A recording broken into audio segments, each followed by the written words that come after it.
The day you pay your bills is not a neutral decision. I know that sounds like an unusual claim.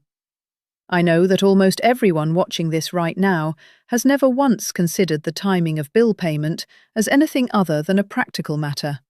Pay when it is due. Pay when you have the funds. Pay when you remember. And I'm going to show you today, with precision and with the backing of a tradition that has been studying the mechanics of money for over 3,000 years, that this assumption, the assumption that timing is neutral, is one of the most quietly expensive mistakes a household can make.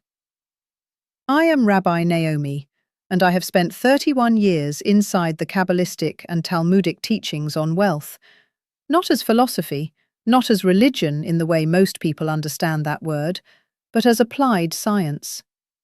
The ancient teachers of this tradition were not poets dreaming about abundance. They were precise observers of how money moves, how households rise, and how they decline, and what the patterns were that distinguish the two. And one of the patterns they documented with a specificity that still strikes me, documented across centuries, observed in communities from Baghdad to Barcelona to the shtetls of Eastern Europe, is that the day on which financial obligations leave a household determines, in large part, the energetic posture the household holds for the entire period that follows. If you are the kind of person who will argue with what I am about to share before you have fully heard it, who will dismiss the premise before examining the evidence, you will miss the single principle in this teaching that could change the rhythm of your financial life. But if you are willing to hold the question open long enough to follow the reasoning, stay with me. And before we go further, type the words, "I choose the right day," in the comments right now. That is your declaration. Money that leaves your hand with intention produces a different result than money that leaves without it. Type it now, and then let us begin. Here is the problem most households are living inside without knowing it. They are paying their bills in the worst possible energetic posture, and they have been doing it so consistently for so long that the posture has become invisible to them. They are paying bills when the anxiety peaks, when the due date notification arrives and the stomach tightens, when the account balance is lower than they wanted it to be, and the payment still has to go out regardless.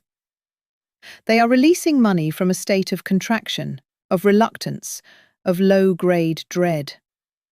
And the tradition is precise about what this produces. Money released in a state of contraction carries that contraction with it and reinforces it in the household that released it. Not as metaphor, as mechanics. The quality of the internal state in which you release a financial obligation shapes the quality of the energetic field that remains in your household after it leaves. Think of it this way. A tuning fork struck against a hard surface produces a single pitch. Everything in the room that can vibrate at that pitch will begin to vibrate. Your household is a resonating chamber. Every action performed within it with emotional intensity, every act of payment, every financial decision, every moment of release, strikes a note. And the room vibrates at that note long after the action is complete. If you are striking the note of anxiety and scarcity every month when your bills go out, your household is vibrating at that frequency for the entire month that follows. And then you strike it again, and again. 12 months of the same note, and then people ask why their financial life feels the same year after year. The instrument has been tuned to the wrong pitch, and no one has thought to retune it, because no one has experienced the tuning as a choice. Every household has what the Kabbalistic teachers called a reshut, a spiritual domain, an energetic field that governs what the household attracts and what it deflects. That field is not fixed. It is not determined by your income bracket or your credit score or the neighborhood you live in. It is constantly being reshaped by the quality of the actions and states that occur within it. And few actions reshape it as consistently, as regularly, as repeatedly, as the act of releasing financial obligations. You do this every month. Every month, without exception, money leaves your household. The question the tradition asks, the question that virtually no one in the modern financial world ever pauses to consider, is not just how much is leaving.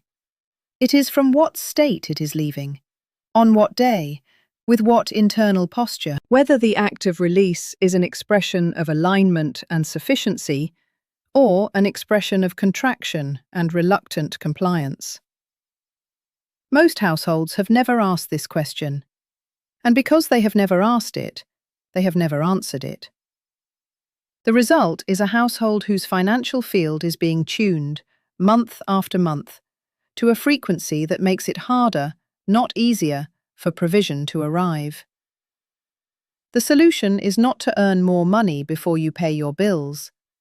The solution is to change the day and to change the state from which the payment leaves.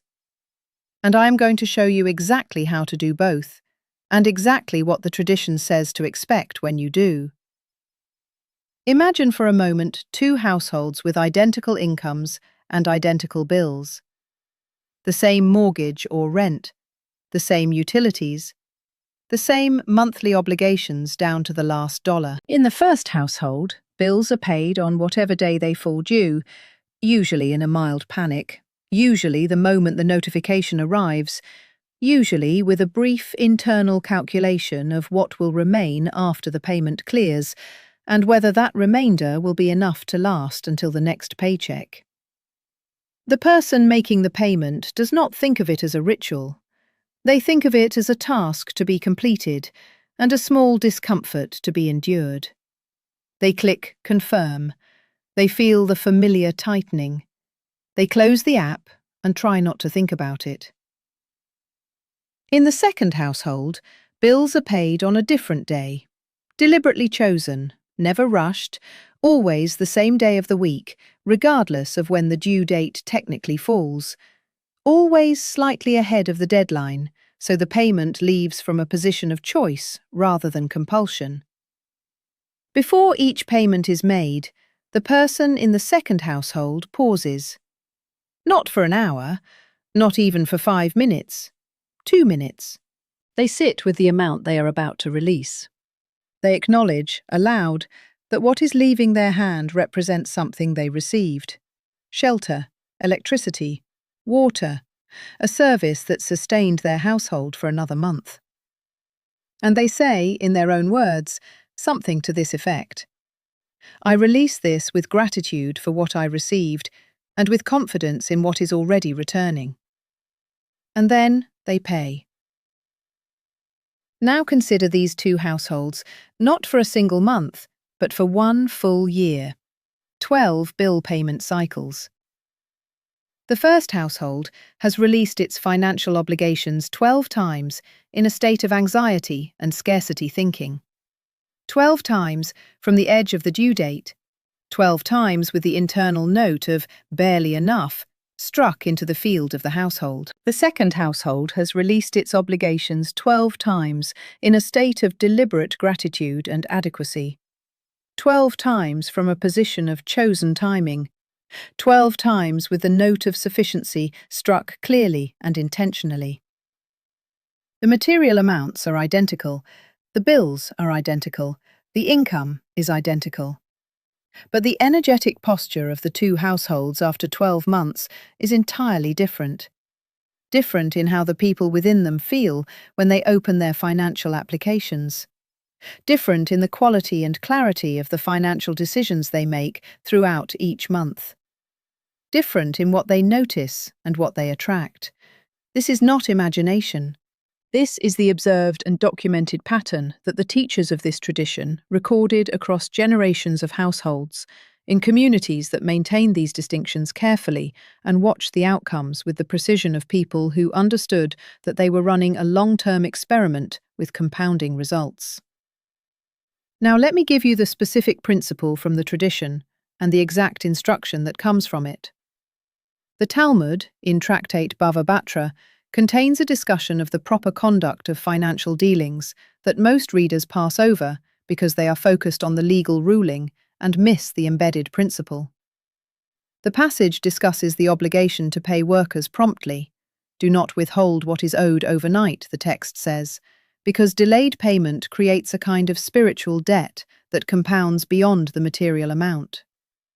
What is withheld past its proper time does not simply wait. It accumulates a quality, a weight of withholding, that the tradition understands as an active obstruction of the channels of provision in the household that is doing the withholding. The sage's commentary on this passage extends the principle beyond wages to all financial obligations, and what emerges is a teaching that is as precise as it is practical.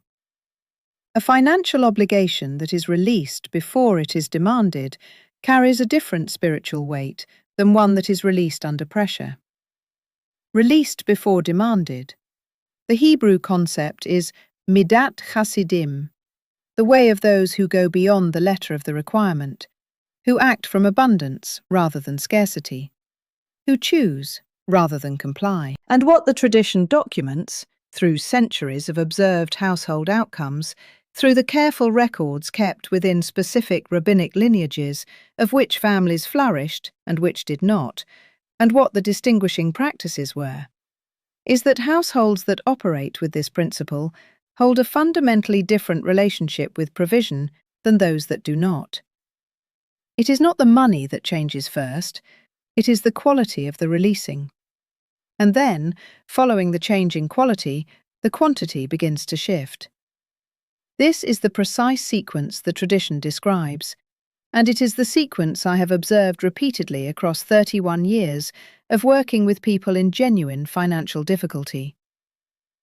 The specific day instruction that emerges from this tradition is threefold.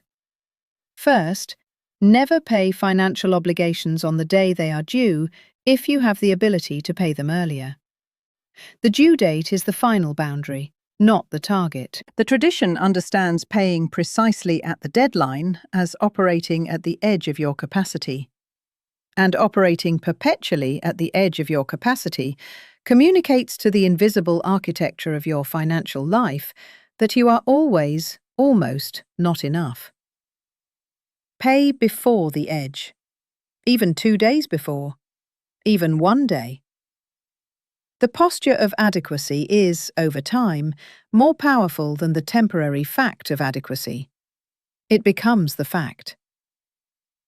Second, never pay financial obligations on Motzei Shabbat, the evening that closes the Sabbath, which in the traditional week falls on Saturday night. The reasoning in the tradition is specific and it is not arbitrary. Motzei Shabbat is the hour of transition. The elevated spiritual consciousness of the Sabbath has just concluded, and the ordinary week has not yet fully opened. The soul stands in a particular kind of tenderness at this threshold. The Havdalah candle is lit precisely to acknowledge and mark this tenderness, to carry the light of the Sabbath as a flame into the darkness of the returning week. This is not the hour to release money. The emotional and spiritual state at this transition is too liminal, too open to contraction.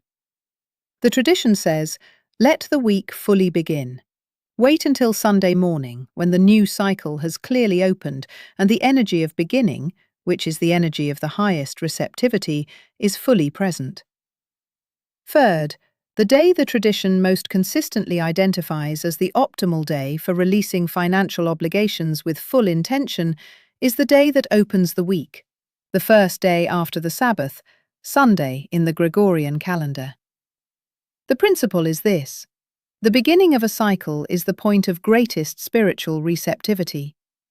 What is planted at the beginning of a cycle grows through the entire cycle that follows. Releasing a financial obligation at the opening of the week, from a state of gratitude, from a chosen posture of adequacy, frames the entire week that follows in the frequency of sufficiency rather than scarcity. You are striking the tuning fork at the moment when the room is most ready to receive the pitch. And then the week vibrates at that pitch until you strike it again the following Sunday, reinforcing the same note. This is not a casual suggestion. It is the precise mechanics of how the tradition understood the relationship between temporal positioning and financial reality. Here is the action plan. It is specific, it is sequenced, and it is designed to be implemented this week. Not someday, not when you have more margin, this week. Step 1. This evening, or tomorrow morning at the latest, pull up your list of every monthly financial obligation. Every bill, every recurring payment, every subscription, every regular obligation that leaves your household each month. Write them down in a single place if they are currently scattered across different apps and accounts. You need to see the full picture in one view. Step 2. Look at the current timing of each one. Identify every payment that is currently set to autopay on its due date. That is the payment that has been leaving your household at the last possible moment from the edge of adequacy, in whatever emotional state the calendar happened to catch you in. Change every one of those autopay dates to 2 to 3 days earlier than the due date.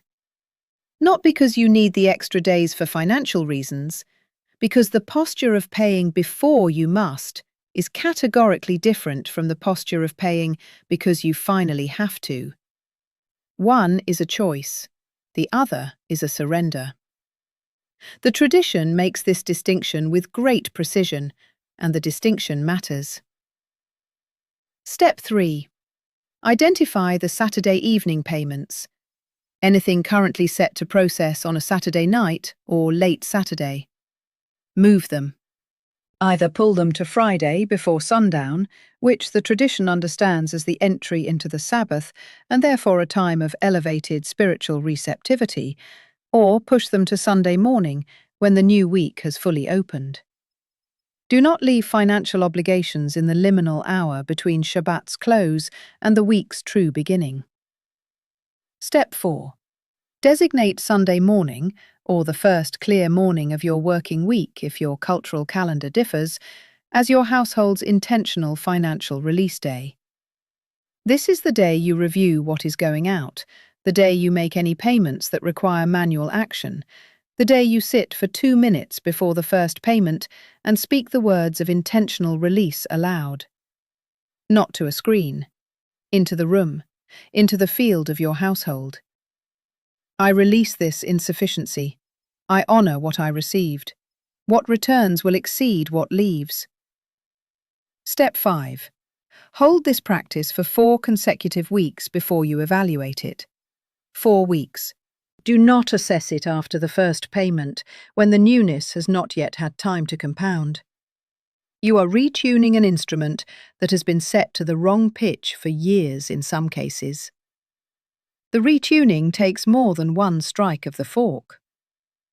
I have watched people who maintained this practice consistently for 1 full month begin to report, without prompting, often with genuine surprise, that the sensation of bill payment had changed, that the tightening in the chest was less, that unexpected small returns had arrived, a credit, an overpayment refund from a provider, an unexpected financial gift from an unexpected direction. I do not say these things happen as a guarantee. The tradition does not deal in guarantees, and neither do I. But I say I have observed them with enough consistency across enough people and enough circumstances that the pattern is no longer something I interpret as coincidental. Let me prepare you now for what tends to arrive after you begin this practice, because the preparation matters as much as the practice itself. In the first 2 weeks of applying the intentional release principle, you may encounter a moment, possibly more than one, where a bill arrives that you did not expect, or an obligation surfaces that you had not planned for. This is almost always the first test of the new posture. The question it is asking is whether your sufficiency is conditional, whether it holds only when the numbers cooperate, or whether it is a genuine orientation that persists even when the unexpected arrives. The tradition is clear on this. The posture of sufficiency is not a fair-weather tool. It is a structural anchor. If you abandon it the moment the first unexpected bill appears, you have not yet actually built it. You have only visited it. When the test arrives, name it. Say aloud, "This is the test of the posture." And then apply the same intentional release to the unexpected obligation that you applied to the expected ones. Pay it early if you can. Pay it from the same state of deliberate release. Do not let the unexpected cost reactivate the old contraction. This discipline, held through the first test, is what separates the households that experience lasting shift from those that experience a brief improvement, followed by a return to the baseline. What I have shared today is the law and the mechanism, the why behind the timing, the specific day instruction from the tradition, and the internal posture that transforms the act of payment from a drain into a practice of alignment. The complete teaching, including the specific blessing the tradition places on financial obligations as they leave the household. The additional Talmudic laws governing the ethics of payment that carry wealth implications the rabbis encoded in the legal rulings, and the companion practice for the moment money enters your household that mirrors what I have taught today about when it leaves. That complete architecture is in the resource linked in the description of this video. If today's teaching opened something, the resource will take you through the door. What surprised you most in today's teaching? Leave it in the comments. Not what you found interesting, what genuinely surprised you. Because surprise is the signal that a belief has just shifted, and a shifted belief is where lasting change begins. I read every comment, and I will respond personally to as many as I can. If you are not yet subscribed, please subscribe now and turn on the notification bell. Next week, I'm going to teach the specific Hebrew words the tradition says must never be spoken over a financial transaction. Words that most people use every single day without knowing that they are actively sealing the channels of their own provision. You do not want to arrive at that teaching without the foundation of what I shared today. And if this teaching reached something real in you, if something genuinely shifted, press the like button now. It costs you nothing, but it carries this knowledge to someone else who is sitting in their home right now, paying their bills on exactly the wrong day, in exactly the wrong state, wondering why the same result keeps arriving. You can change that for them with one press.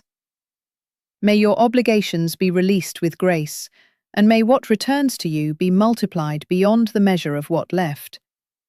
May the timing of your household come into alignment with the law that governs provision, and may you never again pay a bill in a state of fear. Shalom.